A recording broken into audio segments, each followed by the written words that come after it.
दोस्तों, स्वागत है आपका हमारे कहानी बुक्स यूट्यूब चैनल में। जैसा कि आपने पिछले भाग में सुना था, अंजना और आदित्य के बीच एक ऐसा प्यार था जिसमें सिर्फ बलिदान ही नहीं बल्कि सच्चाई की भी बड़ी भूमिका थी। आज हम लेकर आए हैं उनकी कहानी का अगला भाग, जो आपको हैरान कर देगा। तो अगर आपको हमारी कहानी पसंद आए तो लाइक करें, शेयर करें और सब्सक्राइब करना न भूलें। तो बिना किसी देरी के शुरू करते हैं। कहानी का नाम प्यार की कुर्बानी। मंदिर के गर्भा घर में मणि रखी जा चुकी थी। आदित्य अपनी पत्नी अंजना की मौत से टूट चुका था, लेकिन उसकी आंखों में अब भी एक अजीब सी चमक थी। ये चमक बदले और अपनी पत्नी के सपनों को पूरा करने की थी। आदित्य हाथ जोड़े मंदिर में खड़ा था। उसकी आंखों से आंसू बह रहे थे। आदित्य रोते हुए, भगवान, तुमने मेरी अंजना को मुझसे छीन लिया, लेकिन मैं तुम्हारे न्याय पर भरोसा करता हूं। मैं वादा करता हूं कि उसके अधूरे सपनों को पूरा करूंगा, चाहे मेरी जान ही क्यों न चली जाए। मंदिर के पुजारी ने आदित्य के कंधे पर हाथ रखा।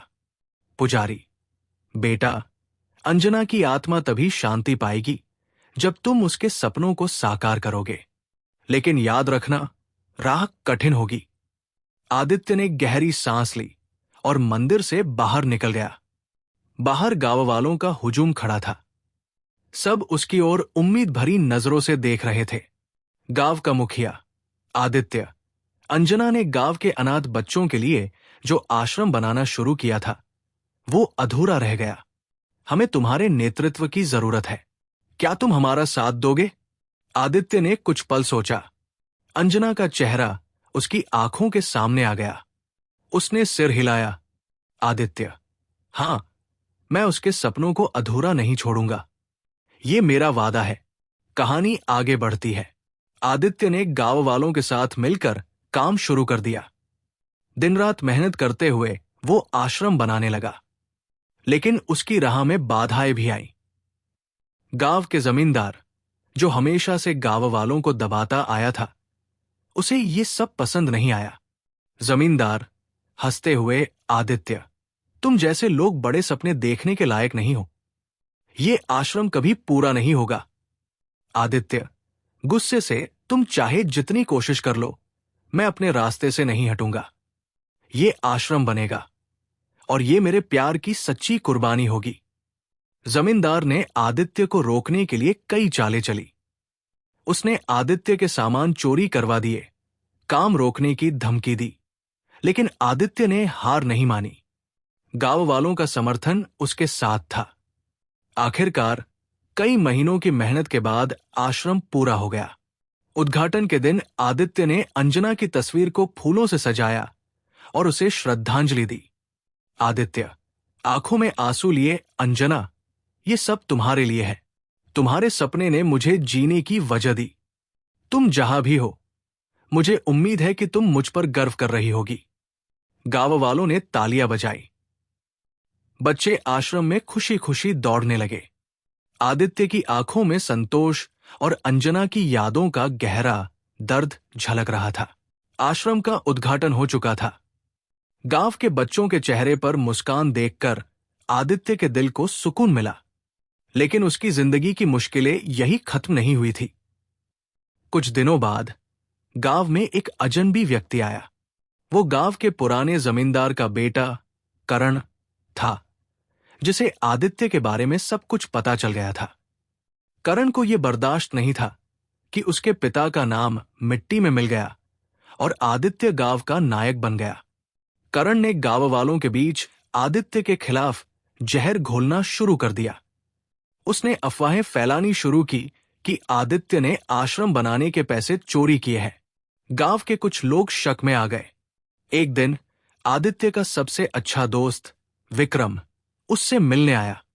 विक्रम भी करण की बातों में आ गया था। आदित्य, क्या यह सच है? क्या तुमने पैसे लिए थे? विक्रम ने गंभीरता से पूछा। आदित्य ने दर्द भरी निगाहों से विक्रम को देखा। विक्रम, तुम भी मुझ पर शक कर रहे हो?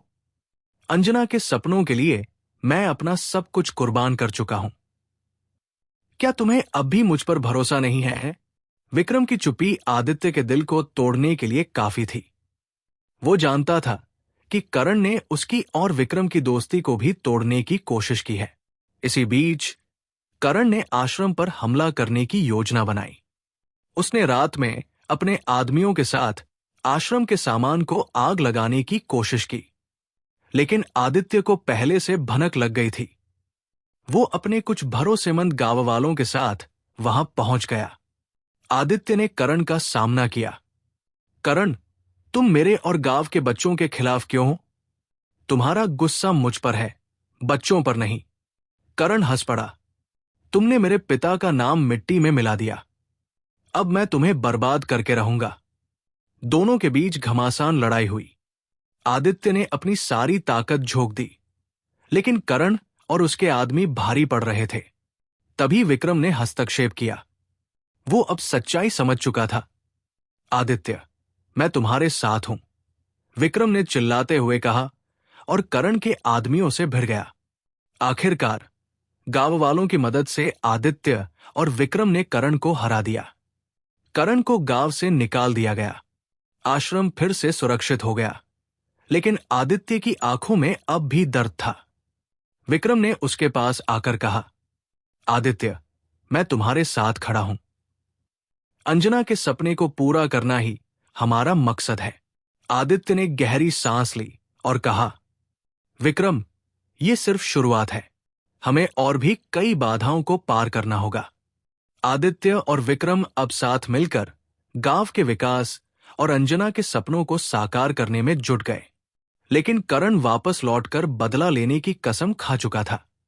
करण के गांव से निकाले जाने के बाद कुछ समय तक सब कुछ शांत रहा। आदित्य ने अपनी पूरी जिंदगी अंजना के सपनों को साकार करने और गांव के बच्चों की भलाई में लगा दी थी। लेकिन कहीं न कहीं उसे इस बात का एहसास था कि करण इतनी आसानी से हार मानने वालों में से नहीं है। इसी बीच गांव में एक नई लड़की आई, जिसका नाम श्रेया था। श्रेया एक समाज सेवी थी, जो गांवों में जाकर शिक्षा और स्वास्थ्य के लिए काम करती थी। वो आदित्य के आश्रम के बारे में सुनकर वहां आई थी। आदित्य ने उसे गांव वालों और बच्चों से मिलवाया। ये श्रेया है, जो हमारे बच्चों के भविष्य को बेहतर बनाने में मदद करना चाहती है। श्रेया ने मुस्कुराते हुए कहा, मैंने आपके काम के बारे में बहुत सुना है, आदित्य जी। मुझे खुशी है कि मैं भी आपके साथ इस काम का हिस्सा बन सकती हूं। आदित्य और श्रेया के बीच जल्द ही एक गहरा रिश्ता बनने लगा। श्रेया ने आदित्य के दर्द को समझा और उसे ये एहसास दिलाया कि वो अकेला नहीं है। लेकिन ये खुशी ज्यादा समय तक नहीं टिक सकी। एक दिन करण और उसके भाई अर्जुन ने गांव पर हमला कर दिया। इस बार वे और भी ज्यादा तैयारी के साथ आए थे।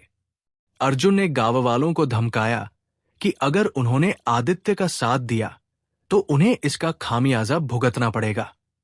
श्रेया ने आदित्य से कहा, आदित्य, मुझे लगता है कि करण सिर्फ नफरत के कारण ये सब कर रहा है। अगर हम उसे ये समझा पाए कि गांव के बच्चों का भविष्य कितना जरूरी है, तो शायद वो समझ जाए। लेकिन आदित्य ने गंभीरता से कहा, श्रेया, मैं तुम्हारे विचारों की इज्जत करता हूं, लेकिन करण और अर्जुन को सिर्फ ताकत की भाषा समझ में आती है। ये लड़ाई अब गांव और आश्रम के सम्मान की है। उस रात करण और अर्जुन ने आश्रम पर हमला किया। श्रेया ने बच्चों को सुरक्षित जगह पर पहुंचाने का जिम्मा लिया। अर्जुन ने श्रेया को देख लिया और उसे पकड़ने की कोशिश की। तो ये लड़की तुम्हारे साथ है, आदित्य। देखता हूं ये तुम्हारी कितनी मदद कर सकती है। अर्जुन ने श्रेया को बंधक बना लिया और आदित्य को चुनौती दी। आदित्य, अगर तुम में हिम्मत है तो आकर इसे बचाओ। लेकिन याद रखना, इस बार तुम्हें अपने सपनों और इस लड़की के बीच किसी एक को चुनना होगा। आदित्य ने गुस्से और दर्द के साथ अर्जुन और करण का सामना किया। गांव वालों और विक्रम ने भी उसका साथ दिया। लड़ाई में अर्जुन और करण के आदमियों ने भारी नुकसान पहुंचाने की कोशिश की, लेकिन आदित्य ने हार नहीं मानी। श्रेया ने अर्जुन को यह समझाने की कोशिश की कि नफरत किसी को भी नहीं बचा सकती। उसने कहा, अर्जुन, तुम अपने परिवार की इज्जत की बात करते हो, लेकिन क्या तुम्हें ये एहसास है कि तुम्हारी नफरत सिर्फ तुम्हारे परिवार को और नीचे गिरा रही है? प्यार और विश्वास ही इंसान को महान बनाते हैं। अर्जुन थोड़ी देर के लिए सोच में पड़ गया, लेकिन करण ने उसे भड़काया। भाई, ये लड़की तुम्हारे दिमाग में जहर भर रही है, इसे चुप कराओ। आदित्य ने अर्जुन को हराने के लिए अपनी पूरी ताकत झोंक दी। आखिरकार अर्जुन ने हथियार डाल दिए। उसने कहा, आदित्य, मैं हार मानता हूं। श्रेया सही कह रही थी। मेरी नफरत ने मुझे अंधा बना दिया था। करण ने गुस्से में अर्जुन को देखा और चिल्लाया, तुमने मुझे धोखा दिया। मैं तुम्हारा भाई था। अर्जुन ने करण को शांत करते हुए कहा, भाई, अब बस करो। नफरत से हमें कुछ नहीं मिला। हमें इस गांव और इन बच्चों की भलाई के लिए सोचना चाहिए। करण ने भी अपनी हार मान ली और गांव वालों से माफी मांगी। आश्रम फिर से खुशहाल हो गया। श्रेया ने आदित्य से कहा, आदित्य, तुमने साबित कर दिया कि प्यार और विश्वास की ताकत नफरत से कहीं ज्यादा होती है। अंजना के सपनों को पूरा करने के लिए मैं हमेशा तुम्हारे साथ हूं। आदित्य ने आसमान की ओर देखा और मन ही मन कहा, अंजना, तुम्हारा प्यार ही मेरी ताकत है। अब मैं तुम्हारे सपनों को साकार करने से कोई भी रुकावट नहीं आने दूंगा। करण और अर्जुन के गांव से जाने के बाद आश्रम और गांव में शांति लौट आई। आदित्य ने अपने और बच्चों के जीवन को बेहतर बनाने में श्रेया के साथ मिलकर काम करना शुरू कर दिया। दोनों के बीच एक गहरी समझदारी और स्नेह का रिश्ता बन चुका था। लेकिन अतीत की परछाइयां इतनी आसानी से पीछा नहीं छोड़ती। कुछ महीनों बाद गांव में एक अजनबी आया। वो एक तेज-तर्रार और रहस्यमय व्यक्ति था। उसका नाम राघव था। वो खुद को अर्जुन और करण का चचेरा भाई बताता था, लेकिन उसका उद्देश्य सिर्फ उनसे बदला लेना था। राघव ने गांव के आसपास अपना प्रभाव बढ़ाना शुरू कर दिया। उसने कुछ गांव वालों को अपनी बातों से बहकाना शुरू किया। वो आदित्य को कमजोर करने के लिए गांव वालों के बीच फूट डालने लगा। राघव ने धीरे धीरे आश्रम के बच्चों को प्रभावित करना शुरू किया। उसने उन्हें झूठे सपने दिखाए, शहर की बड़ी बड़ी सुविधाओं के, बेहतर शिक्षा और धन के। कुछ बड़े बच्चों ने उसकी बातों पर भरोसा करना शुरू कर दिया। श्रेया ने आदित्य को चेताया, आदित्य, राघव खतरनाक है। वो न केवल गांव वालों को बल्कि बच्चों को भी हमारी तरफ से दूर कर रहा है। हमें उसे रोकना होगा। आदित्य ने ठान लिया कि वो राघव की हर चाल को नाकाम करेगा। उसने गांव वालों से बात की और बच्चों को समझाने की कोशिश की, लेकिन राघव की चालें गहरी थी। राघव ने विक्रम को भी अपनी बातों से बहकाने की कोशिश की। उसने कहा, विक्रम, तुम हमेशा आदित्य के साए में रहे हो। तुम्हारी अपनी कोई पहचान नहीं है। अगर तुम मेरा साथ दो तो मैं तुम्हें वो सब दूंगा जो आदित्य ने तुमसे छीन लिया। विक्रम के मन में संदेह का बीज बो दिया गया। उसने पहली बार आदित्य से सवाल किया, आदित्य, क्या तुमने कभी सोचा है कि तुम्हारे हर फैसले का असर मुझ पर भी पड़ता है? क्या मैं सिर्फ तुम्हारे सहायक के रूप में ही रहूंगा? आदित्य ने शांत स्वर में जवाब दिया, विक्रम, तुम मेरे भाई जैसे हो। तुम्हारे बिना मैं आज यहां नहीं होता। अगर तुम्हें लगता है कि मैंने तुम्हारे साथ अन्याय किया है तो मुझे बताओ, लेकिन याद रखना, यह लड़ाई सिर्फ मेरे या तुम्हारे लिए नहीं है, बल्कि उन बच्चों के भविष्य के लिए है जो हम पर निर्भर है। विक्रम चुप हो गया, लेकिन राघव की चाल ने उसे कमजोर कर दिया था। राघव ने अंततः खुला हमला करने का फैसला किया। उसने अपने आदमियों के साथ आश्रम को जलाने की कोशिश की। आदित्य और श्रेया ने बच्चों को बचाने के लिए अपनी जान की परवाह नहीं की।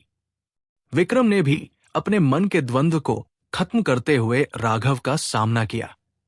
विक्रम ने चिल्लाते हुए कहा, राघव, तुमने मेरी कमजोरी का फायदा उठाने की कोशिश की, लेकिन अब मैं समझ चुका हूं कि सच्चा सम्मान दूसरों की सेवा करने में है, न कि उन्हें धोखा देने में। राघव और आदित्य के बीच घमासान लड़ाई हुई।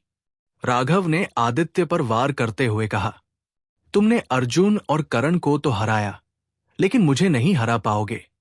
मैं तुम्हें वही दर्द दूंगा जो मेरे परिवार ने झेला है। आदित्य ने गुस्से और दर्द के साथ जवाब दिया, राघव, बदला सिर्फ और अधिक विनाश लाता है।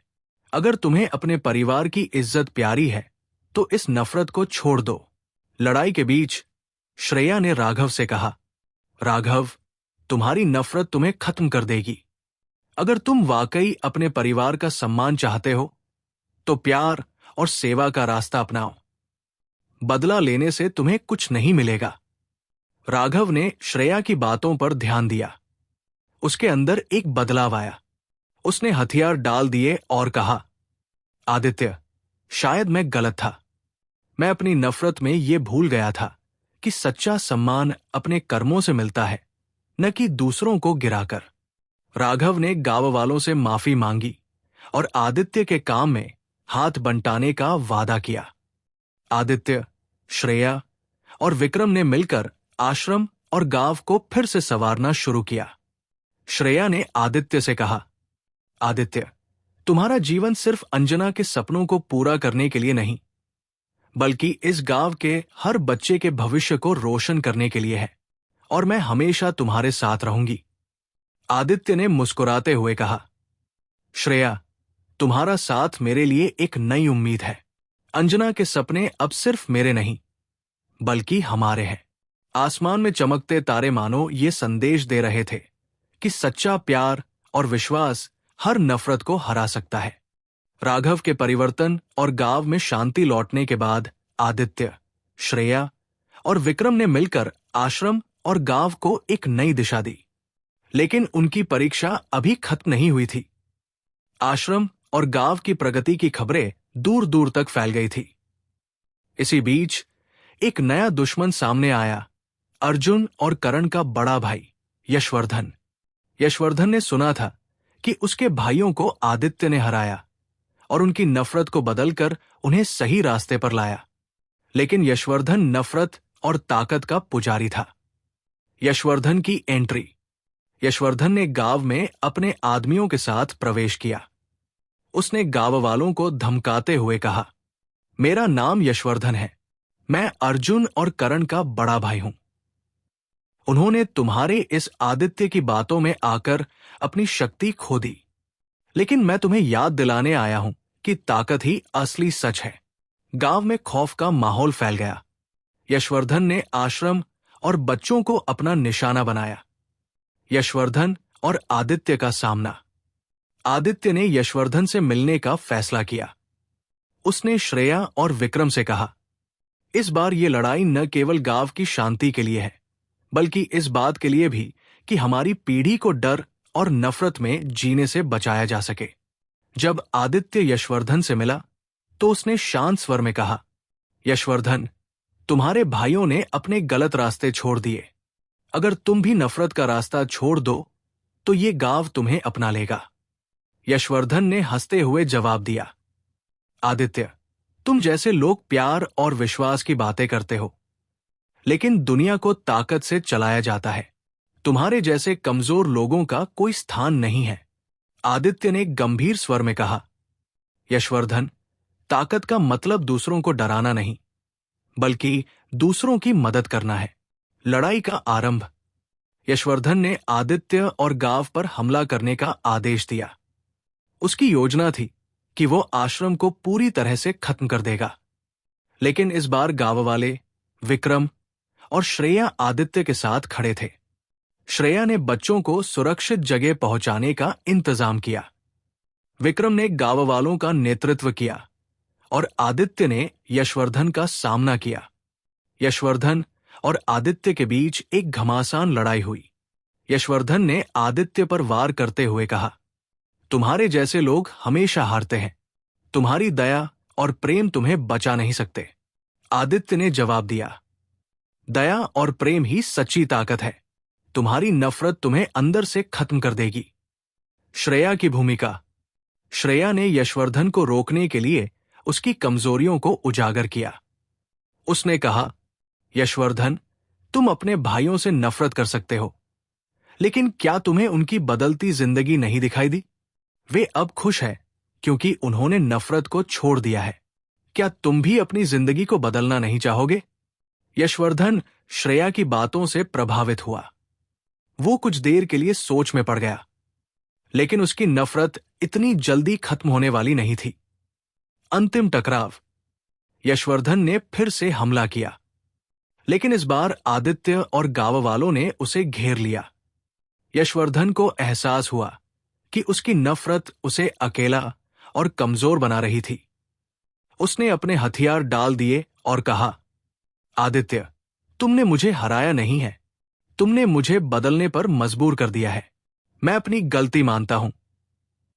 आदित्य ने उसे माफ करते हुए कहा, यशवर्धन, बदला लेना आसान है, लेकिन बदलना सबसे कठिन। अगर तुम वाकई अपने भाइयों की तरह बदलने के लिए तैयार हो, तो ये गांव तुम्हारा स्वागत करेगा। नया अध्याय। यशवर्धन ने गांव वालों से माफी मांगी और आदित्य और श्रेया के साथ मिलकर आश्रम के बच्चों के भविष्य को संवारने में मदद करने का फैसला किया। आदित्य ने श्रेया की ओर देखा और कहा, श्रेया, तुम्हारी बातें सच में जादू का काम करती है। तुमने मुझे और इस गांव को एक नई उम्मीद दी है। श्रेया ने मुस्कुराते हुए कहा, आदित्य, ये हमारी जीत है। प्यार और विश्वास की ताकत हर नफरत को हरा सकती है। आसमान में चमकते सितारे और बच्चों की मुस्कान इस बात का प्रमाण थे कि सच्चा प्यार और विश्वास हर मुश्किल को पार कर सकता है। अगले भाग का संकेत। लेकिन क्या आदित्य और श्रेया की जिंदगी में अब शांति बनी रहेगी, या फिर कोई और नई चुनौती उनका इंतजार कर रही है? ये कहानी अब और भी विस्तारित हो चुकी है, जिसमें रोमांच, भावनाएं और गहराई शामिल है। इसे एक ही क्लिप में प्रस्तुत किया जा सकता है या दो हिस्सों में बांटकर दिखाया जा सकता है। अगर आपको और बदलाव चाहिए तो मुझे बताइए।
कहानी का नाम प्यार की कुर्बानी, भाग 6। नई चुनौती। आश्रम और गांव में शांति लौट चुकी थी। आदित्य, श्रेया, विक्रम और यशवर्धन ने मिलकर बच्चों के भविष्य को सुधारने में जुट गए। लेकिन जब सब कुछ ठीक लग रहा था, तभी एक नई मुसीबत ने दस्तक दी। गांव के पास के जंगल में एक रहस्यमयी और अजनबी महिला ने डेरा डाल रखा था। वो खुद को कायरा कहती थी। उसकी बातों और हरकतों से गांव वाले असमंजस में थे। वो लोगों को अपनी तरफ आकर्षित करने की क्षमता रखती थी और धीरे धीरे गांव वाले उसके प्रभाव में आने लगे। कायरा का असली मकसद यशवर्धन से जुड़ा था। वो यशवर्धन की बचपन की दोस्त थी, जो बचपन में ही एक दुर्घटना में अपने परिवार से बिछड़ गई थी। लेकिन इस दुर्घटना का दोष वो आदित्य के परिवार पर मढ़ चुकी थी। उसका मानना था कि आदित्य का परिवार उसकी तबाही का कारण था। कायरा ने यशवर्धन से मुलाकात की और कहा, यश, क्या तुम सच में उन लोगों के साथ हो जिन्होंने तुम्हारे भाइयों को बदल दिया और तुम्हारी ताकत को कमजोर किया? यशवर्धन ने शांत स्वर में जवाब दिया, कायरा, मैंने अपनी गलतियों को समझा है। आदित्य और श्रेया ने मुझे एक नई दिशा दिखाई है। नफरत में कुछ नहीं रखा। कायरा ने क्रोध में कहा, यश, तुमने अपने भाइयों की मौत का बदला नहीं लिया और अब तुम आदित्य के साथ मिलकर काम कर रहे हो। मैं तुम्हें याद दिलाने आई हूं कि तुम्हारे अंदर की आग अभी बुझी नहीं है। यशवर्धन के दिल में एक बार फिर से द्वंद्व शुरू हो गया। कायरा का गांव पर हमला। कायरा ने धीरे धीरे गांव वालों को अपने जादू और प्रभाव में लेना शुरू कर दिया। उसने आश्रम के खिलाफ अफवाहें फैलानी शुरू की। उसने कहा, यह आश्रम तुम्हारे बच्चों को कमजोर बना रहा है। उन्हें गांव छोड़कर बाहर की दुनिया में जाना चाहिए। यहां रहकर उनका भविष्य बर्बाद हो जाएगा। गांव वाले धीरे धीरे कायरा की बातों में आने लगे। उन्होंने आदित्य और श्रेया से सवाल करना शुरू किया। आदित्य और कायरा का सामना। आदित्य ने कायरा से मिलने का फैसला किया। जब वे मिले तो कायरा ने उससे सीधे कहा, आदित्य, तुम्हारे परिवार ने मुझे सब कुछ खोने पर मजबूर कर दिया। मैं तुम्हें कभी माफ नहीं कर सकती। अब मैं तुम्हें और इस गांव को तबाह कर दूंगी। आदित्य ने शांत स्वर में कहा, कायरा, मुझे तुम्हारी तकलीफ का अंदाजा है, लेकिन बदला लेने से तुम्हें वो शांति नहीं मिलेगी जिसकी तुम्हें जरूरत है। अगर तुम सच में बदलाव चाहती हो तो अपनी नफरत को छोड़ दो। कायरा ने हंसते हुए जवाब दिया, आदित्य, तुमने मेरे अतीत को बर्बाद किया। अब मैं तुम्हारे वर्तमान और भविष्य को बर्बाद करूंगी। यशवर्धन का फैसला। यशवर्धन ने कायरा और आदित्य के बीच हो रही इस लड़ाई को देखा। वो समझ गया कि कायरा की नफरत उसे उस रास्ते पर ले जा रही है जहां वो पहले खुद था। उसने आदित्य और श्रेया का साथ देने का फैसला किया। यशवर्धन ने कायरा से कहा, कायरा, मैंने नफरत को छोड़ दिया है। अगर तुम सच में मेरी दोस्त हो तो तुम भी इस रास्ते को छोड़ दो। लेकिन अगर तुमने गांव और आश्रम को नुकसान पहुंचाने की कोशिश की तो मैं तुम्हारे खिलाफ खड़ा रहूंगा। आखिरी टकराव। कायरा ने अपनी पूरी ताकत से हमला किया। उसने गांव वालों और आश्रम को अपनी शक्ति से नियंत्रित करने की कोशिश की, लेकिन आदित्य, श्रेया और यशवर्धन ने मिलकर उसका सामना किया। श्रेया ने कायरा से कहा, कायरा, बदला तुम्हारे अंदर की अच्छाई को खत्म कर रहा है। तुम्हारे अतीत को तुम बदल नहीं सकती, लेकिन तुम्हारा भविष्य तुम्हारे हाथ में है। इसे नफरत के हवाले मत करो। कायरा ने श्रेया की बातों को सुना, लेकिन उसकी नफरत इतनी गहरी थी कि उसने हार मानने से इनकार कर दिया। अंत में आदित्य ने उसे हराया, लेकिन उसने उसे मारने से इनकार कर दिया। आदित्य ने कहा, कायरा, मैं तुम्हें वही मौका देना चाहता हूं जो यशवर्धन ने लिया था। तुम भी बदल सकती हो। यह तुम्हारे ऊपर है कि तुम किस रास्ते को चुनती हो। अंत और नया आरंभ। कायरा ने आदित्य की बातों को गंभीरता से लिया। उसने धीरे धीरे अपनी नफरत को छोड़ने का फैसला किया। गांव में फिर से शांति लौट आई। आदित्य, श्रेया और यशवर्धन ने मिलकर आश्रम और गांव को एक नई दिशा दी। आदित्य ने श्रेया से कहा, श्रेया, तुम्हारी बातें हर किसी का दिल बदल सकती है। तुमने कायरा को भी बदलने का मौका दिया। ये सब तुम्हारे बिना मुमकिन नहीं था। श्रेया मुस्कुराते हुए बोली, आदित्य, प्यार और विश्वास की ताकत सबसे बड़ी होती है, और जब हम साथ हैं तो हम हर मुश्किल को पार कर सकते हैं। अगले भाग का संकेत। लेकिन क्या कायरा सच में बदल चुकी है, या फिर उसकी नफरत की आग फिर से भड़क सकती है? क्या आदित्य और श्रेया का भविष्य अब पूरी तरह से सुरक्षित है? ये कहानी आगे बढ़ते हुए न केवल रोमांच और भावनाओं को गहराई देती है, बल्कि आदित्य और श्रेया के रिश्ते को भी और मजबूत बनाती है। यदि इसमें और बदलाव चाहिए तो बताइए। कहानी का नाम प्यार की कुर्बानी, भाग 7, अधूरी शांति। गांव में शांति का माहौल लौट चुका था। आदित्य, श्रेया, यशवर्धन और विक्रम ने मिलकर गांव को नई ऊंचाइयों तक पहुंचाया। लेकिन कायरा की नफरत और बदलाव की कोशिशों के बीच एक नई साजिश जन्म ले रही थी। कायरा का द्वंद्व।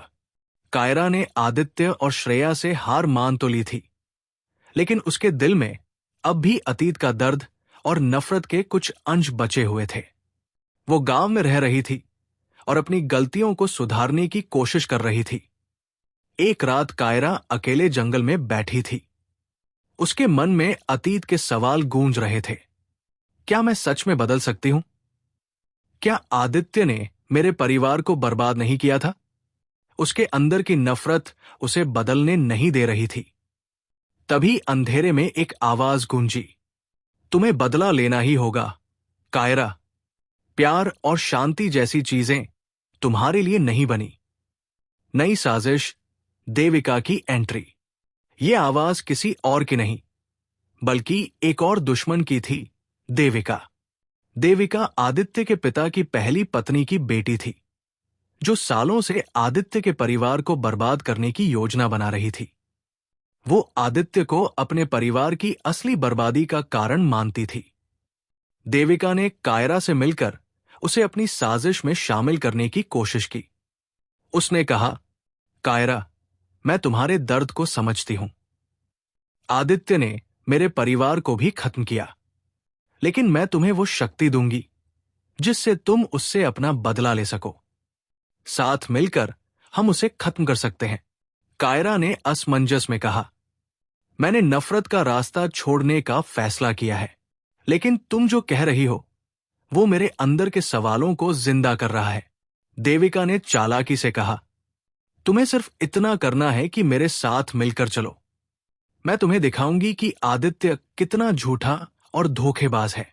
आदित्य और श्रेया का संघर्ष। देविका की साजिश धीरे धीरे आकार ले रही थी। उसने गांव वालों में ये अफवाह फैलानी शुरू की कि आदित्य का असली मकसद गांव वालों की संपत्ति और जमीन पर कब्जा करना है। गांव में धीरे धीरे फिर से अविश्वास फैलने लगा। श्रेया ने आदित्य से कहा, आदित्य, ये सब कुछ फिर से क्यों हो रहा है? गांव वाले हमारी नीयत पर शक कर रहे हैं। कहीं ये सब कायरा का किया हुआ तो नहीं?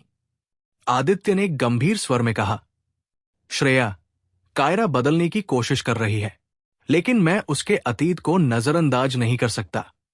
मुझे लगता है कि इसके पीछे कोई और है। हमें इसका सच पता लगाना होगा। देविका और आदित्य का सामना। देविका ने आखिरकार आदित्य के सामने अपनी असली पहचान प्रकट की। उसने कहा, आदित्य, तुम्हें याद भी है कि तुम्हारे परिवार ने मुझे क्या दिया? कुछ नहीं। मैं तुम्हारे परिवार की पहली संतान थी, लेकिन तुम्हारे पिता ने मुझे और मेरी मां को छोड़ दिया। अब मैं तुम्हें सब कुछ खोने पर मजबूर कर दूंगी। आदित्य ने शांत स्वर में जवाब दिया, देविका, मैं तुम्हारे दर्द को समझता हूं, लेकिन बदले की आग तुम्हें और तुम्हारे जीवन को खत्म कर देगी। तुम जो चाहती हो वो तुम्हें शांति नहीं देगा। देविका ने क्रोध में कहा, शांति मेरे लिए मायने नहीं रखती। मैं सिर्फ तुम्हारा अंत चाहती हूं, और कायरा मेरी मदद करेगी। कायरा का फैसला। कायरा इस पूरी साजिश में फंसी हुई थी। एक तरफ देविका उसे भड़काने की कोशिश कर रही थी, तो दूसरी तरफ श्रेया की बातें और आदित्य की माफी उसे बदलने के लिए प्रेरित कर रही थी। आखिरकार एक रात कायरा ने देविका का सामना किया और कहा, देविका, मैं तुम्हारे साथ ये रास्ता नहीं चुन सकती। बदला लेने से कुछ नहीं मिलेगा। मैंने देखा है कि प्यार और विश्वास की ताकत नफरत से बड़ी होती है। देविका ने गुस्से में कहा, तो तुम भी अब आदित्य के साथ हो? तुम मुझे धोखा दे रही हो। कायरा ने कहा, यह धोखा नहीं, मेरा सही फैसला है। अगर तुम भी अपने दर्द को छोड़कर आगे बढ़ना चाहो तो मैं तुम्हारे साथ हूं, लेकिन अगर तुम नफरत का रास्ता चुनोगी तो मैं तुम्हारे खिलाफ खड़ी रहूंगी। अंतिम टकराव। देविका ने गांव पर बड़ा हमला करने की योजना बनाई। उसने गांव के जलस्रोत को जहरीला करने की कोशिश की, लेकिन कायरा, आदित्य, श्रेया और यशवर्धन ने मिलकर उसे रोक दिया। आखिरी लड़ाई में देविका ने अपनी पूरी ताकत झोंक दी, लेकिन अंत में कायरा ने उसे समझाते हुए कहा, देविका, तुम्हारा दर्द तुम्हें खत्म कर रहा है। बदलो, वरना तुम्हें इस नफरत की कीमत अपनी जिंदगी से चुकानी पड़ेगी। देविका ने आदित्य पर हमला करने की कोशिश की, लेकिन श्रेया ने बीच में आकर उसे रोक लिया। अंत में देविका को अपनी हार माननी पड़ी। नया आरंभ। गांव में फिर से शांति लौट आई। कायरा ने खुद को पूरी तरह बदलने का फैसला किया और गांव के बच्चों को पढ़ाने में जुट गई। देविका को उसकी गलतियों का एहसास हुआ और उसने आदित्य से माफी मांगते हुए गांव छोड़ दिया। आदित्य ने श्रेया से कहा, श्रेया, हर बार तुम्हारी ताकत और विश्वास ही हमें जीत दिलाते हैं। तुमने कायरा और देविका दोनों को बदलने में मदद की।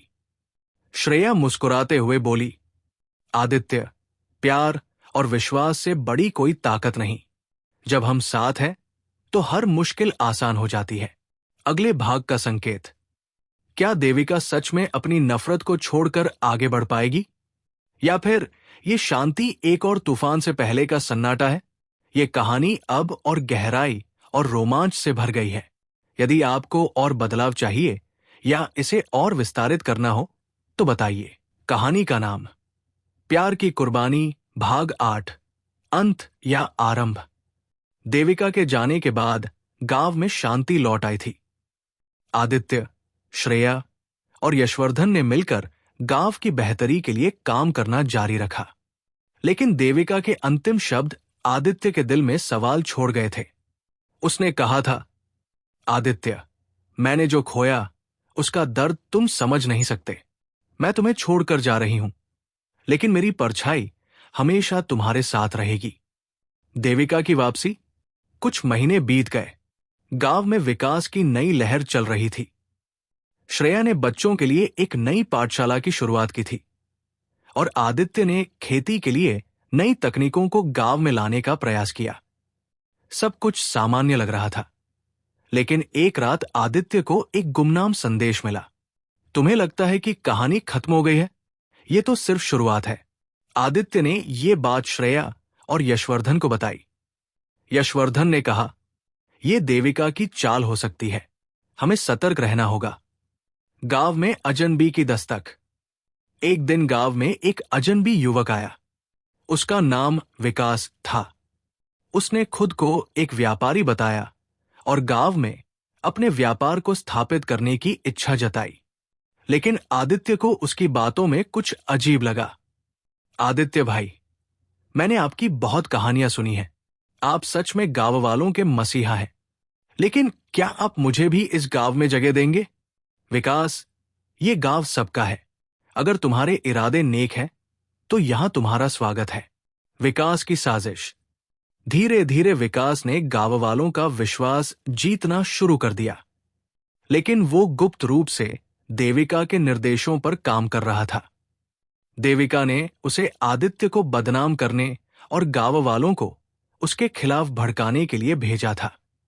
आदित्य तो खुद को महान दिखाने में लगा है, लेकिन क्या उसने कभी सोचा है कि हम अपनी मेहनत से क्या कर सकते हैं? हमें उसकी जरूरत नहीं है। आदित्य और श्रेया पर हमला। एक रात विकास ने देविका के साथ मिलकर आदित्य और श्रेया के खिलाफ एक बड़ी साजिश रची। उन्होंने गांव वालों को यह विश्वास दिलाने की कोशिश की कि आदित्य और श्रेया गांव की संपत्ति को बेचने की योजना बना रहे हैं। गांव वाले क्रोधित होकर आदित्य के घर के बाहर जमा हो गए। श्रेया ने सबको शांत करने की कोशिश की। आप लोग आदित्य को इतने सालों से जानते हैं, क्या आपको लगता है कि वो ऐसा कर सकता है? लेकिन गांव वाले विकास के बहकावे में आ चुके थे। यशवर्धन और कायरा ने मिलकर विकास की असली सच्चाई का पता लगाया। उन्होंने गांव वालों के सामने उसकी चाल का पर्दाफाश किया। कायरा ने कहा, विकास सिर्फ देविका का मोहरा है, वो यहां सिर्फ नफरत फैलाने आया है। आदित्य ने हमेशा आपकी भलाई के लिए काम किया है। देविका खुद सामने आई और आदित्य से कहा, तुमने मुझे हमेशा गलत समझा, मेरा हक मुझसे छीना गया था, मैं इसे कभी नहीं भूल सकती। आदित्य ने शांत स्वर में जवाब दिया, देविका, मैंने तुम्हारे साथ अन्याय नहीं किया, लेकिन अगर तुम्हें मुझसे बदला लेना है तो लो, गांव को मत नुकसान पहुंचाओ। देविका और आदित्य के बीच एक बड़ा टकराव हुआ। विकास ने देविका का साथ दिया, जबकि यशवर्धन और कायरा ने आदित्य का समर्थन किया। इस संघर्ष ने गांव वालों को सच्चाई दिखा दी। आखिरकार देविका ने अपनी हार मान ली। उसने आदित्य से कहा, मैंने अपनी जिंदगी नफरत में बर्बाद कर दी, अब मैं इसे और खराब नहीं करना चाहती। देविका, ये अंत नहीं, तुम्हारे लिए एक नई शुरुआत है। अगर तुम सच में बदलना चाहती हो तो हमारे साथ आओ।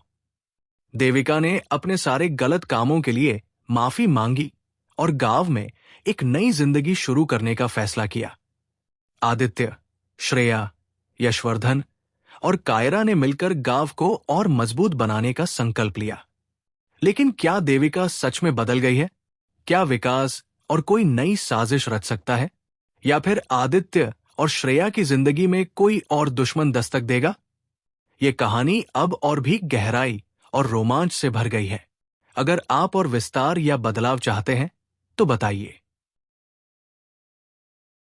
कहानी का नाम प्यार की कुर्बानी, भाग 10, नई शुरुआत। गांव में धीरे धीरे शांति लौट आई थी। रुद्रेश के हारने और उसकी माफी के बाद आदित्य और श्रेया ने गांव वालों के साथ मिलकर फिर से एक नई शुरुआत की। लेकिन आदित्य के मन में अभी भी एक खालीपन था।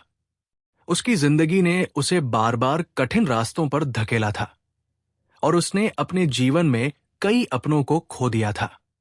श्रेया ने हमेशा आदित्य का साथ दिया, हर लड़ाई में, हर दर्द में। वो आदित्य के दुख को महसूस कर सकती थी, लेकिन उससे कहती नहीं थी। एक दिन गांव के मंदिर के पास आदित्य और श्रेया बैठे हुए थे। श्रेया ने आदित्य से कहा, आदित्य, हमने बहुत कुछ सहा है, लेकिन क्या तुम्हें नहीं लगता कि अब हमें अपने लिए भी कुछ सोचना चाहिए? आदित्य ने उसकी तरफ देखा और गहरी आवाज में कहा, श्रेया, मेरा जीवन सिर्फ इस गांव और इसके लोगों के लिए है, लेकिन सच कहूं तो तुम्हारे बिना मैं ये सब नहीं कर सकता था। तुमने हमेशा मुझे सहारा दिया है। अगर तुम्हें लगता है कि मुझे अपने लिए कुछ सोचना चाहिए, तो शायद तुम्हारे साथ एक नई शुरुआत करना ही मेरा सही कदम होगा। गांव वालों ने भी आदित्य और श्रेया की नजदीकियों को महसूस किया था। वे जानते थे कि श्रेया ने न केवल आदित्य का साथ दिया था, बल्कि गांव की रक्षा में भी अहम भूमिका निभाई थी। गांव के बुजुर्गों ने आदित्य और श्रेया के विवाह का प्रस्ताव रखा।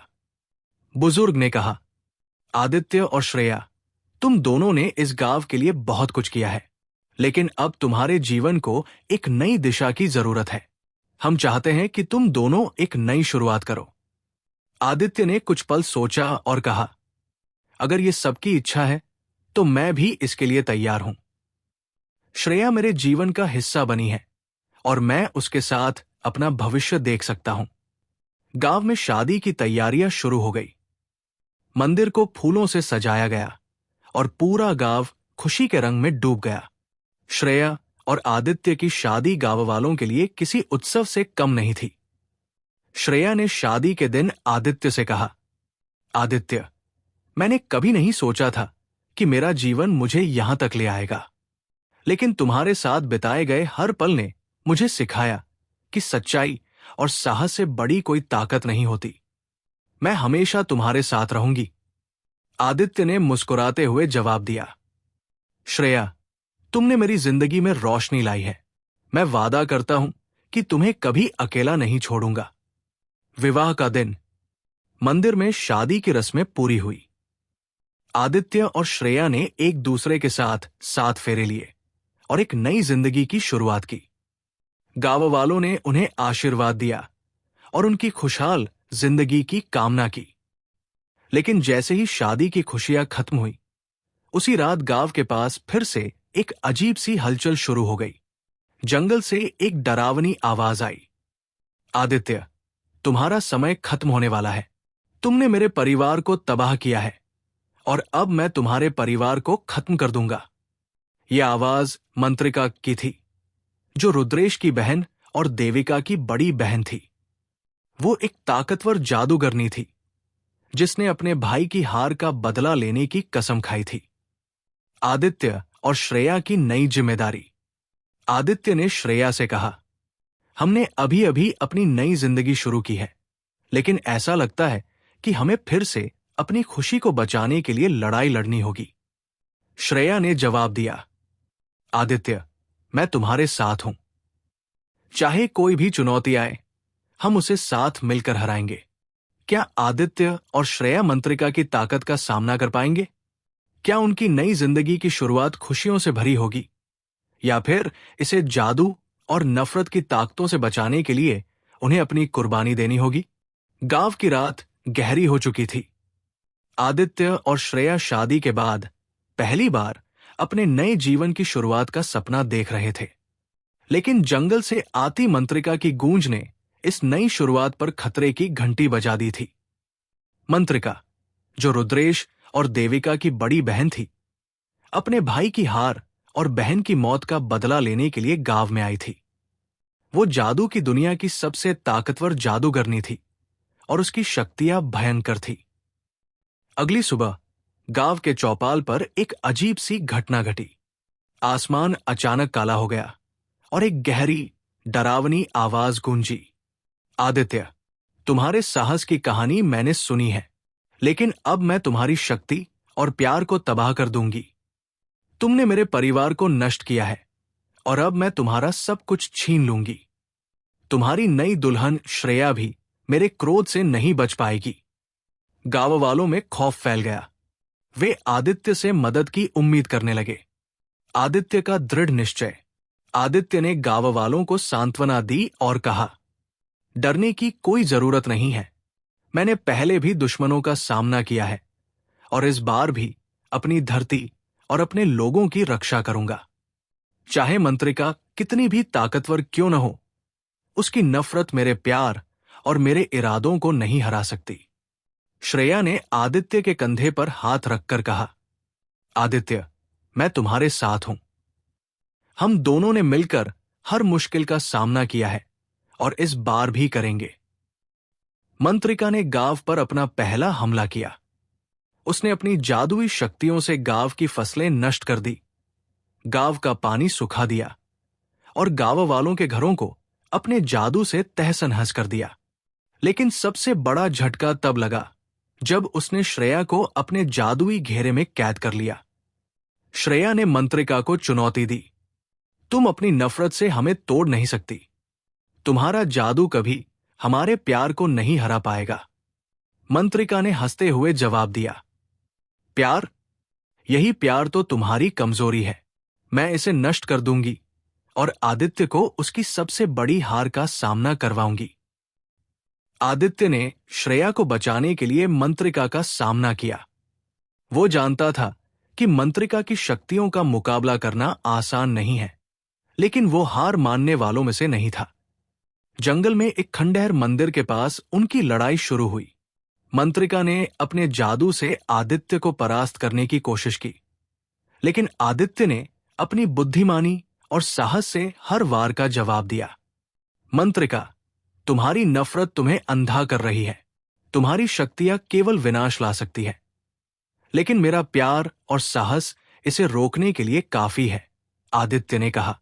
मंत्रिका ने गुस्से में अपनी पूरी शक्ति का इस्तेमाल किया, लेकिन आदित्य ने उस मंदिर में रखे एक प्राचीन त्रिशूल का सहारा लिया, जिसे गांव के बुजुर्गों ने शक्ति का प्रतीक माना था। त्रिशूल की शक्ति के सामने मंत्रिका कमजोर पड़ने लगी, उसकी जादुई शक्तियां खत्म होने लगी।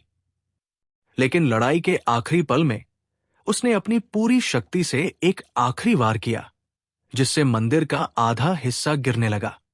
आदित्य ने श्रेया को बचाने के लिए खुद को खतरे में डाल दिया। उसने श्रेया को उस जादू से बाहर निकाला और मंत्रिका के वार को त्रिशूल से काट दिया। मंत्रिका ने दर्द में कहा, आदित्य, तुमने मुझे हरा दिया, लेकिन याद रखना, नफरत और बदले की आग कभी बुझती नहीं। मैं हार गई, लेकिन मेरी नफरत कभी खत्म नहीं होगी। इसके साथ ही मंत्रिका गायब हो गई, लेकिन उसने जाते जाते आदित्य और श्रेया के जीवन में एक नया डर छोड़ दिया। मंत्रिका के हारने के बाद गांव में शांति लौट आई। आदित्य और श्रेया ने गांव वालों के साथ मिलकर फिर से एक नई शुरुआत की, लेकिन उन्हें पता था कि भविष्य में और भी चुनौतियां उनका इंतजार कर रही है। श्रेया ने आदित्य से कहा, हमने एक और बड़ी लड़ाई जीती है, लेकिन क्या तुम्हें लगता है कि ये अंत है? आदित्य ने मुस्कुराते हुए जवाब दिया, ये अंत नहीं है श्रेया, ये बस एक नई शुरुआत है। जब तक मैं हूं, मैं हर मुश्किल का सामना करूंगा, और तुम मेरे साथ हो तो कोई भी ताकत हमें हरा नहीं सकती। क्या मंत्रिका की आखिरी चेतावनी सच होगी? क्या नफरत और बदले की आग आदित्य और श्रेया के जीवन में फिर से तूफान लाएगी? गांव में फिर से शांति थी, लेकिन आदित्य और श्रेया जानते थे कि यह शांति लंबे समय तक टिकने वाली नहीं थी। श्रेया आदित्य के साथ एक नई जिंदगी की शुरुआत कर चुकी थी, लेकिन अंजना की मौत का दर्द अब भी उनके दिलों में ताजा था। इसी दौरान गांव में एक अनजान घुड़सवार का आगमन हुआ। वो व्यक्ति था वीरेंद्र सिंह, जो अंजना के पिता और आदित्य के ससुर थे। उनका चेहरा गुस्से और दर्द से भरा हुआ था। जैसे ही उन्होंने गांव के चौपाल पर कदम रखा, गांव वाले सहम गए। वीरेंद्र सिंह ने गुस्से से आदित्य को आवाज दी, आदित्य, कहाँ हो तुम? सामने आओ। तुमने मेरी बेटी को मुझसे छीन लिया, अब मैं तुम्हें इसकी सजा दूंगा। आदित्य चौपाल पर आया और शांत स्वर में बोला, पिताजी, मैं आपका दर्द समझ सकता हूं। अंजना सिर्फ आपकी बेटी नहीं, मेरी पत्नी भी थी। मैं उसे हर दिन याद करता हूं, लेकिन उसकी मौत का कारण मैं नहीं, हालात थे। वीरेंद्र सिंह ने क्रोधित होकर जवाब दिया, चुप रहो। मेरी बेटी ने तुमसे प्यार किया, अपनी जान की बाजी लगाई, और बदले में उसे मौत मिली। अगर तुमने उसे बचाने के लिए सब कुछ किया होता तो वो आज जिंदा होती, लेकिन अब तुम्हें उसकी मौत का हिसाब देना होगा। गांव वाले भी इस टकराव से चिंतित थे। वे जानते थे कि आदित्य ने हमेशा गांव की रक्षा के लिए अपनी जान दांव पर लगाई है, लेकिन वीरेंद्र सिंह का दर्द जायज था। गांव के बुजुर्ग ने हस्तक्षेप करते हुए कहा, वीरेंद्र सिंह, आदित्य ने हमेशा सही के लिए लड़ाई लड़ी है। अंजना की मौत दुर्भाग्यपूर्ण थी, लेकिन ये आदित्य की गलती नहीं थी। आप अपने गुस्से में सही गलत का फर्क भूल रहे हैं। लेकिन वीरेंद्र सिंह नहीं माने। उन्होंने आदित्य को एक चुनौती दी, अगर तुम सच में अंजना से प्यार करते थे तो मेरे सामने अपनी सच्चाई साबित करो। मैं तुम्हें माफ कर दूंगा, लेकिन अगर तुमने झूठ बोला तो ये आखिरी दिन होगा जब तुमने सांस ली। आदित्य की परीक्षा। वीरेंद्र सिंह ने आदित्य के सामने कई कठिन चुनौतियां रखीं। पहली चुनौती थी कि आदित्य को जंगल में जाकर उस स्थान से अंजना के अंतिम स्मृति चिन्ह को लेकर आना था, जहां वह मरी थी। आदित्य बिना डरे जंगल में गया। वहां का माहौल खतरनाक था। जगह जगह जानवरों के निशान और दुश्मनों की मौजूदगी का आभास था। लेकिन आदित्य ने अंजना की याद में हिम्मत नहीं छोड़ी। उसने आखिरकार उस जगह को ढूंढ लिया जहां अंजना ने अपनी जान दी थी। वहां उसे अंजना का एक कंगन मिला। आदित्य ने कंगन को उठाकर कहा, अंजना, मैं तुम्हें हमेशा याद रखूंगा। ये कंगन आपके बलिदान की याद दिलाता रहेगा। आदित्य ने कंगन वीरेंद्र सिंह को सौंपा और कहा, ये देखिए, ये अंजना का आखिरी चिन्ह है। मैं उसे बचा नहीं सका, लेकिन उसकी यादें हमेशा मेरे साथ है। वीरेंद्र सिंह ने कंगन को देखा और उनकी आंखों में आंसू आ गए, लेकिन उनका गुस्सा अब भी शांत नहीं हुआ। उन्होंने आखिरी चुनौती दी, आदित्य, अगर तुम वाकई मेरे दिल में जगह बनाना चाहते हो, तो तुमने जो प्यार मेरी बेटी से किया, वो श्रेया के साथ भी साबित करो। लेकिन याद रखना, अगर तुम फिर से किसी की जान को खतरे में डालोगे, तो मैं तुम्हें कभी माफ नहीं करूंगा। नई शुरुआत। आदित्य ने कहा, पिताजी, मैं वादा करता हूं कि अंजना की तरह श्रेया का भी ख्याल रखूंगा। मैं जानता हूं कि मैं आपको कभी पूरी तरह मना नहीं सकता, लेकिन मैं अपनी हर कोशिश करूंगा कि आप मुझ पर विश्वास कर सकें। वीरेंद्र सिंह ने आदित्य को देखा और कहा, मैं तुम्हें अभी माफ नहीं कर सकता, लेकिन समय बताएगा कि तुम सच में बदल गए हो या नहीं। क्या आदित्य अपने वादे को निभा पाएगा? क्या वीरेंद्र सिंह का गुस्सा समय के साथ शांत होगा, या फिर यह बदला किसी नए खतरे का रूप ले लेगा? श्रेया और आदित्य का जीवन धीरे धीरे पटरी पर लौट रहा था। हालांकि श्रेया ने आदित्य के साथ अपना नया जीवन शुरू कर दिया था, लेकिन वीरेंद्र सिंह का गुस्सा अब भी ठंडा नहीं हुआ था। उन्होंने आदित्य के हर कदम पर नजर रखनी शुरू कर दी थी। गांव में एक दिन अजीब घटनाएं शुरू हो गई। खेतों में फसलें मुरझा रही थी, कुएं का पानी सूख रहा था और लोगों में बीमारी फैल रही थी। ये सब देखकर गांव वालों ने आदित्य से मदद की गुहार लगाई। बुजुर्ग गांव वाले ने कहा, आदित्य, ये सब कोई साधारण घटना नहीं है। ये किसी बड़े दुश्मन का खेल है। हमें तुम्हारी जरूरत है। आदित्य ने कहा, आप सब चिंता न करें। मैं इसका कारण ढूंढूंगा और इस मुसीबत को खत्म करूंगा। आदित्य जब गांव की स्थिति को समझने की कोशिश कर रहा था, तब अचानक वीरेंद्र सिंह सामने आए और बोले, तुम्हें लगता है कि ये सब किसी दुश्मन का काम है? ये मेरा काम है, आदित्य। मैंने गांव पर यह कहर इसलिए ढाया है ताकि तुम महसूस कर सको कि जब कोई अपना छिन जाता है तो दिल पर क्या गुजरती है। आदित्य ये सुनकर स्तब्ध रह गया। पिताजी, आप ऐसा कैसे कर सकते हैं? आप गांव वालों को क्यों तकलीफ दे रहे हैं? ये उनका दोष नहीं है। अगर आपको मुझसे बदला लेना है तो सीधे मुझसे ले। वीरेंद्र सिंह ने गुस्से में कहा, मुझे तुम्हारे खोने का दर्द दिखाना है, आदित्य। जब तक तुम्हारी आंखों में आंसू नहीं देखूंगा, तब तक मेरा दिल शांत नहीं होगा। आदित्य ने फैसला किया कि वो इस संकट का सामना करेगा, चाहे कीमत कुछ भी हो। उसने गांव के लोगों को भरोसा दिलाया कि वो उन्हें बचाएगा। आदित्य ने श्रेया से कहा, श्रेया, मुझे अपने पिता का सामना करना होगा। मुझे उनका गुस्सा और नफरत खत्म करनी होगी, चाहे इसके लिए मुझे किसी भी हद तक जाना पड़े। श्रेया ने आदित्य का हाथ पकड़ा और कहा, आदित्य, मैं जानती हूं कि मेरे पिता गलत कर रहे हैं, लेकिन मैं तुम्हारे साथ हूं। हम मिलकर इस समस्या का सामना करेंगे। वीरेंद्र सिंह की ताकत। वीरेंद्र सिंह ने अपने जादुई संपर्कों से एक खतरनाक जादूगर को बुलाया था, जो उनकी मदद कर रहा था। यह जादूगर त्रिकाल था, जो भविष्य देख सकता था और अपनी जादुई शक्तियों से गांव पर कहर बरपा सकता था। त्रिकाल ने कहा, आदित्य, तुम्हारी ताकत का मैं पहले ही अंदाजा लगा चुका हूं, लेकिन इस बार तुम्हें हार माननी पड़ेगी। तुम्हारा अंत निश्चित है। आदित्य ने जवाब दिया, त्रिकाल, तुम मेरी शक्ति और मेरे प्यार की ताकत को कम मत समझो। मैंने हमेशा दूसरों की भलाई के लिए लड़ाई लड़ी है और इस बार भी मैं हार नहीं मानूंगा। आदित्य और त्रिकाल के बीच एक भयंकर लड़ाई शुरू हुई। त्रिकाल ने अपनी जादुई शक्तियों से आदित्य को कमजोर करने की कोशिश की, लेकिन आदित्य ने अपनी सूझबूझ और साहस से हर वार का जवाब दिया।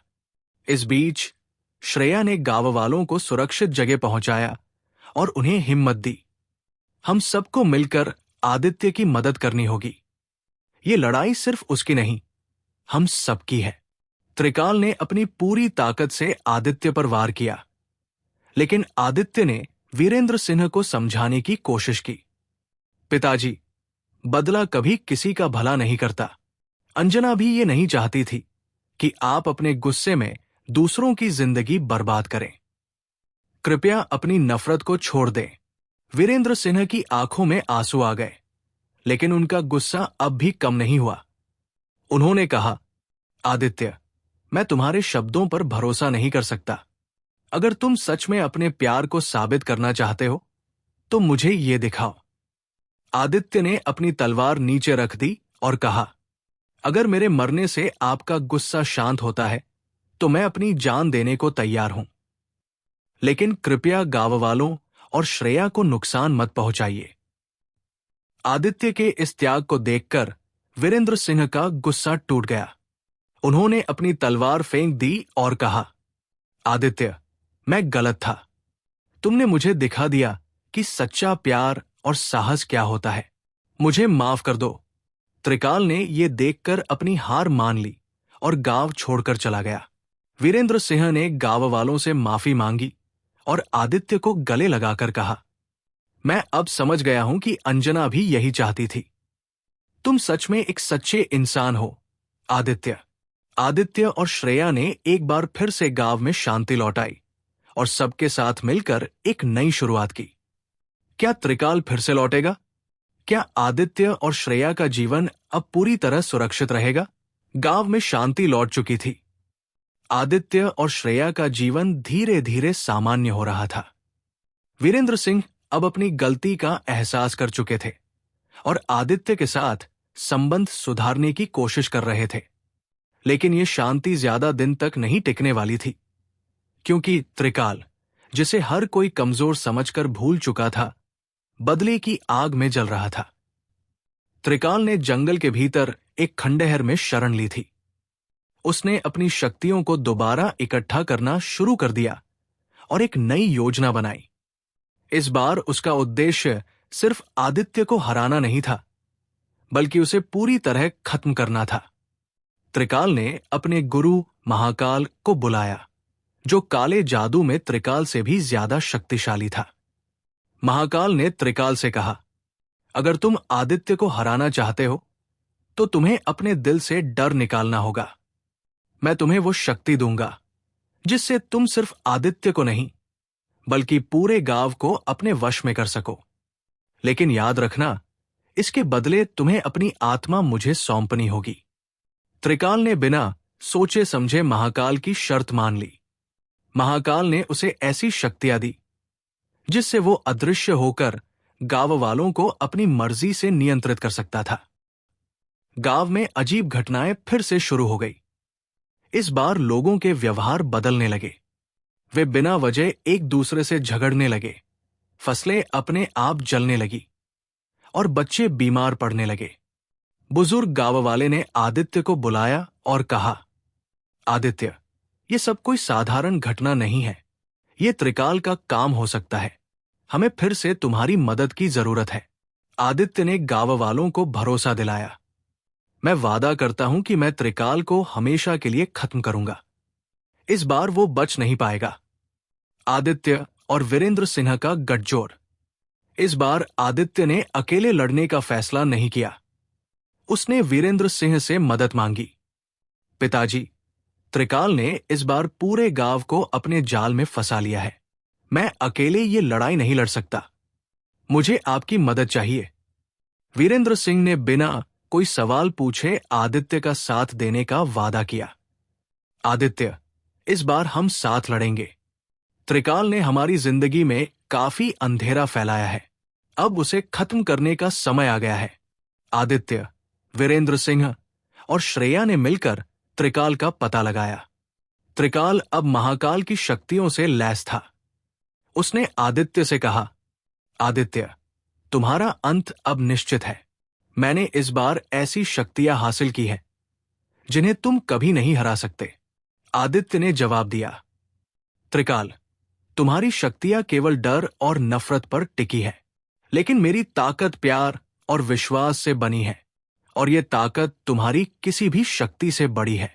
त्रिकाल ने अपने जादू से एक विशाल आग का गोला बनाया और आदित्य की ओर फेंका, लेकिन आदित्य ने अपनी तलवार से उसे काट दिया। वीरेंद्र सिंह ने अपनी बंदूक से त्रिकाल पर वार किया, लेकिन त्रिकाल अदृश्य हो गया। श्रेया ने अपनी बुद्धिमानी से त्रिकाल की कमजोरी को समझा। उसने कहा, आदित्य, त्रिकाल की शक्ति उसके गुरु महाकाल के द्वारा दी गई है। अगर हम महाकाल का वजूद खत्म कर दें, तो त्रिकाल की शक्तियां भी खत्म हो जाएंगी। आदित्य ने महाकाल के मंदिर का पता लगाया और वहां जाकर उसका सामना किया। महाकाल ने कहा, आदित्य, तुम मेरे खिलाफ कुछ नहीं कर सकते। मैं अनंत शक्तियों का स्वामी हूं। लेकिन आदित्य ने अपने साहस और विश्वास से महाकाल की शक्ति का स्रोत, उसकी मंत्र शक्ति को नष्ट कर दिया। महाकाल ने अपनी सारी शक्ति खो दी और त्रिकाल की शक्तियां भी खत्म हो गई। त्रिकाल अब कमजोर और असहाय था। आदित्य ने उसे खत्म करने से पहले कहा, त्रिकाल, तुम्हारी हार तुम्हारे घमंड और नफरत की वजह से हुई है। अगर तुमने प्यार और शांति का रास्ता चुना होता तो ये दिन नहीं आता। त्रिकाल ने अपने अंतिम शब्दों में आदित्य से माफी मांगी और फिर हमेशा के लिए समाप्त हो गया। गांव में शांति की वापसी। गांव में फिर से शांति लौट आई। वीरेंद्र सिंह ने आदित्य को गले लगाते हुए कहा, आदित्य, तुमने एक बार फिर साबित कर दिया कि सच्चा हीरो वही है जो दूसरों के लिए अपनी जान की परवाह नहीं करता। मुझे गर्व है कि तुम मेरे परिवार का हिस्सा हो। श्रेया और आदित्य ने गांव वालों के साथ इस जीत का जश्न मनाया। लेकिन आदित्य जानता था कि ये अंत नहीं था। जीवन में अभी और भी चुनौतियां थी, लेकिन वो हर चुनौती का सामना करने के लिए तैयार था। क्या महाकाल की शक्तियां पूरी तरह नष्ट हो चुकी हैं? क्या आदित्य का सामना अब किसी और दुश्मन से होगा? त्रिकाल के अंत के बाद गांव में शांति लौट आई थी। श्रेया और आदित्य अपने जीवन को आगे बढ़ाने की कोशिश कर रहे थे, लेकिन यह सुकून लंबे समय तक नहीं टिकने वाला था, क्योंकि त्रिकाल का गुरु महाकाल अब खुद आदित्य से बदला लेने की योजना बना रहा था। त्रिकाल के मरने के बाद महाकाल को अपनी शक्तियों के कमजोर होने का एहसास हुआ। उसने अपनी शरण में आने वाले राक्षसों और जादूगरों को बुलाकर कहा, आदित्य ने मेरे शिष्य त्रिकाल को खत्म करके मेरी शक्ति को चुनौती दी है। अब समय आ गया है कि मैं खुद आदित्य का अंत करूं। महाकाल ने एक नया जादुई युद्ध शुरू करने की योजना बनाई। उसने अपने पुराने शिष्यों से संपर्क किया और गांव पर हमला करने के लिए अपनी सेना तैयार की। गांव में अशांति। गांव में अजीब घटनाएं फिर से शुरू हो गई। रात को हवा में अजीब सी चीखें सुनाई देने लगी। फसलें सूखने लगी और गांव वालों के बीच डर का माहौल बन गया। एक दिन आदित्य को एक गांव वाले ने बताया कि उसने जंगल में एक अजीब चमक देखी है। आदित्य समझ गया कि यह सब महाकाल का काम हो सकता है। उसने श्रेया से कहा, महाकाल अब खुद हमारे खिलाफ आ चुका है। इस बार लड़ाई पहले से भी ज्यादा मुश्किल होगी। श्रेया ने आदित्य का हाथ पकड़ते हुए कहा, मैं तुम्हारे साथ हूं। हमें ये लड़ाई मिलकर लड़नी होगी। एक रात महाकाल ने गांव पर हमला कर दिया। उसकी सेना ने गांव वालों को डराना शुरू कर दिया। महाकाल ने गांव के बीचों बीच एक विशाल जादुई ढाल खड़ी कर दी, जिससे कोई भी गांव से बाहर नहीं जा सकता था। महाकाल ने आदित्य को चुनौती देते हुए कहा, आदित्य, अगर तुम में हिम्मत है तो आकर मुझसे लड़ो। इस बार तुम्हें कोई नहीं बचा पाएगा। वीरेंद्र सिंह और श्रेया की मदद। आदित्य ने अपनी तलवार उठाई और महाकाल का सामना करने की तैयारी की। लेकिन इस बार वो अकेला नहीं था। श्रेया और वीरेंद्र सिंह ने भी उसके साथ लड़ने का फैसला किया। वीरेंद्र सिंह ने कहा, आदित्य, ये सिर्फ तुम्हारी लड़ाई नहीं है, ये हमारी और पूरे गांव की लड़ाई है। हम तुम्हारे साथ हैं। महाकाल और आदित्य का सामना। आदित्य, श्रेया और वीरेंद्र सिंह ने जंगल में जाकर महाकाल का सामना किया। महाकाल ने अपनी जादुई शक्तियों से विशाल तूफान खड़ा कर दिया। उसने आदित्य से कहा, तुम्हारे पास केवल तलवार है और मेरे पास अनंत शक्तियां। तुम इस लड़ाई को जीत नहीं सकते, आदित्य ने जवाब दिया। शक्ति का महत्व उसके उपयोग पर निर्भर करता है। तुम्हारी शक्ति तुम्हारे अहंकार और नफरत पर टिकी है, जबकि मेरी ताकत विश्वास और प्यार से बनी है। लड़ाई के बीच श्रेया ने महाकाल की कमजोरी का पता लगाया। उसने आदित्य से कहा, महाकाल की शक्ति उसके मंत्र से जुड़ी है। अगर हम उसके मंत्र को तोड़ दें तो उसकी शक्ति खत्म हो जाएगी। आदित्य ने अपनी तलवार से महाकाल के मंत्र को तोड़ने की कोशिश की, लेकिन महाकाल ने अपनी पूरी शक्ति लगाकर आदित्य को रोकने की कोशिश की। इस दौरान वीरेंद्र सिंह ने महाकाल के ध्यान को भटकाने के लिए उस पर वार किया। आखिरकार आदित्य ने महाकाल के मंत्र को नष्ट कर दिया। महाकाल ने अपनी सारी शक्ति खो दी और कमजोर हो गया। उसने आखिरी बार आदित्य से कहा, आदित्य, तुमने मुझे हरा दिया, लेकिन याद रखना, हर अंत के साथ एक नई शुरुआत होती है। मेरी शक्तियां हमेशा के लिए खत्म नहीं हो सकती। आदित्य ने महाकाल का अंत कर दिया और उसकी सेना भी नष्ट हो गई। महाकाल के अंत के बाद गांव में फिर से शांति लौट आई।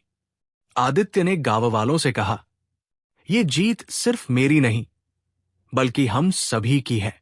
जब हम साथ होते हैं तो कोई भी ताकत हमें हरा नहीं सकती। श्रेया ने आदित्य का हाथ पकड़ते हुए कहा, अब हमें अपने भविष्य के बारे में सोचना चाहिए। हमने बहुत लड़ाइयां लड़ी, अब समय है एक नई शुरुआत करने का। महाकाल ने अपने आखिरी शब्दों में नई शुरुआत की बात की थी। क्या यह किसी नए दुश्मन का संकेत है? क्या आदित्य और श्रेया का जीवन फिर से किसी चुनौती का सामना करेगा? महाकाल के अंत के बाद गांव में शांति लौट आई। आदित्य और श्रेया ने एक नई शुरुआत की। दोनों ने गांव वालों के साथ मिलकर विकास के काम शुरू किए। हर कोई आदित्य और श्रेया की हिम्मत और संघर्ष की तारीफ कर रहा था। लेकिन महाकाल के आखिरी शब्द, हर अंत के साथ एक नई शुरुआत होती है, आदित्य के मन को बेचैन कर रहे थे। महाकाल के विनाश से पहले उसने अपनी शक्तियों का एक हिस्सा बचाकर धरती में कहीं छुपा दिया था। वो शक्ति अब धीरे धीरे जागने लगी थी। महाकाल का एक और शिष्य दुर्जन, जो त्रिकाल का भाई था, उन शक्तियों को पाने के लिए जंगलों में भटक रहा था। दुर्जन ने महाकाल के खंडहर में जाकर उसकी शक्ति को जागृत किया और कहा, गुरुदेव, मैं आपके अधूरे काम को पूरा करूंगा। आदित्य और उसके परिवार का विनाश निश्चित है, ये मेरी प्रतिज्ञा है। महाकाल की शक्ति से लैस होकर दुर्जन ने गांव के पास के जंगलों में अपना अड्डा बना लिया और धीरे धीरे अपनी शक्ति को बढ़ाने लगा। गांव में फिर से खतरा। गांव में एक बार फिर अजीब घटनाएं होने लगी। पशु अचानक मरने लगे, पानी के कुएं सूखने लगे और बच्चों को अजीब बुखार आने लगा। लोग डर के मारे जंगल की ओर जाना बंद कर चुके थे। एक दिन गांव के बुजुर्ग ने आदित्य से कहा, आदित्य, हमें फिर से तुम्हारी मदद चाहिए। ये सब किसी साधारण समस्या का नतीजा नहीं लगता, ये कुछ बड़ा खतरा हो सकता है। आदित्य ने श्रेया से कहा, मैंने सोचा था कि महाकाल के अंत के बाद सब खत्म हो जाएगा, लेकिन शायद हमारी लड़ाई अभी खत्म नहीं हुई है। मुझे इस बार और सतर्क रहना होगा। दुर्जन ने गांव में अपनी उपस्थिति का एहसास कराने के लिए एक अजीब घटना को अंजाम दिया। एक रात पूरा गांव घने काले बादलों से ढक गया और एक गूंजती हुई आवाज सुनाई दी, आदित्य, मैं दुर्जन हूं, महाकाल का उत्तराधिकारी। मैं तुम्हें चुनौती देता हूं। अगर तुम्हें अपनी ताकत पर विश्वास है तो जंगल में आकर मेरा सामना करो। आदित्य और दुर्जन का पहला सामना। आदित्य ने बिना समय गवाए जंगल की ओर रुख किया। उसने अपनी तलवार साथ ली और श्रेया को गांव में सुरक्षित रहने को कहा। लेकिन श्रेया ने कहा, आदित्य, इस बार मैं तुम्हारे साथ चलूंगी। हमने हर लड़ाई साथ लड़ी है और इस बार भी मैं तुम्हारा साथ दूंगी। आदित्य और श्रेया जंगल के खंडहर में पहुंचे, जहां दुर्जन उनका इंतजार कर रहा था। दुर्जन ने हंसते हुए कहा, आदित्य, तुमने मेरे भाई त्रिकाल और मेरे गुरु महाकाल को खत्म किया। अब तुम्हारी बारी है। दुर्जन ने अपने जादू से आदित्य को जकड़ने की कोशिश की, लेकिन आदित्य ने अपनी तलवार से उस जादू को काट दिया। श्रेया ने अपनी सूझबूझ से दुर्जन के अड्डे को समझने की कोशिश की और देखा कि वहां एक मंत्रमाला थी जो उसकी शक्ति का स्रोत थी। श्रेया की बहादुरी। श्रेया ने दुर्जन की शक्ति का केंद्र समझकर उसे नष्ट करने का फैसला किया। उसने आदित्य का ध्यान खींचते हुए कहा, आदित्य, दुर्जन की ताकत उसकी मंत्रमाला में है, हमें इसे तोड़ना होगा। आदित्य ने दुर्जन का ध्यान भटकाया, जबकि श्रेया ने चुपके से मंत्रमाला को छूने की कोशिश की। लेकिन दुर्जन ने उसे देख लिया और उस पर हमला कर दिया। श्रेया ने अपनी जान की परवाह किए बिना मंत्रमाला को पकड़ लिया और उसे तोड़ दिया। दुर्जन का अंत। मंत्रमाला के टूटते ही दुर्जन की सारी शक्तियां खत्म हो गई। उसने आदित्य और श्रेया से कहा, तुम लोग मुझे हरा सकते हो, लेकिन मेरी आत्मा इस धरती पर हमेशा बनी रहेगी। एक दिन मैं फिर लौटूंगा। आदित्य ने अपनी तलवार से दुर्जन का अंत कर दिया। गांव में शांति की वापसी। दुर्जन के अंत के साथ गांव में फिर से शांति लौट आई। आदित्य और श्रेया ने गांव वालों के साथ मिलकर इस जीत का जश्न मनाया। इस बार आदित्य ने यह सुनिश्चित किया कि महाकाल की सारी शक्तियां हमेशा के लिए नष्ट कर दी जाए। अगले भाग का संकेत। क्या महाकाल का अभिशाप सच होगा? क्या दुर्जन की आत्मा वाकई कभी वापस आएगी? और क्या आदित्य और श्रेया को फिर से किसी नई चुनौती का सामना करना पड़ेगा?